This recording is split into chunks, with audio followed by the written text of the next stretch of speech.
ভিন্ন মতের বিষয়গুলো বাদ দিয়ে সুপারিশ দিয়ে ঐকমত্য কমিশন বিশ্বাসঘাতকতা করেছে, এমন মন্তব্য করেছেন বিপ্লবী ওয়ার্কার্স পার্টির সাধারণ সম্পাদক সাইফুল হক।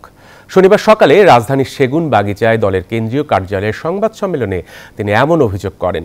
বলেন, অন্তর্বর্তী সরকারকে বিতর্কের ভেতর থেকে বের হতে হবে, তা না হলে রাজনৈতিক দলগুলো এই সরকারের অধীনে নির্বাচনে অংশগ্রহণ করবে না সেই প্রশ্নও উঠতে পারে। ক্ষমতার বাইরে গিয়ে অন্তর্বর্তী সরকার কিছু করলে তা প্রশ্নবিদ্ধ হবে বলেও মন্তব্য করেছেন তিনি।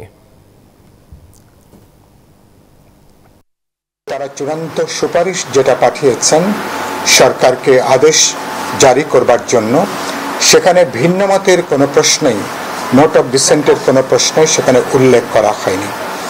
এটাকে ইতিমধ্যেই অধিকাংশ রাজনৈতিক দল এক ধরনের বিশ্বাসভঙ্গ, এক ধরনের প্রতারণা হিসাবে এটাকে আখ্যায়িত করা হয়েছে।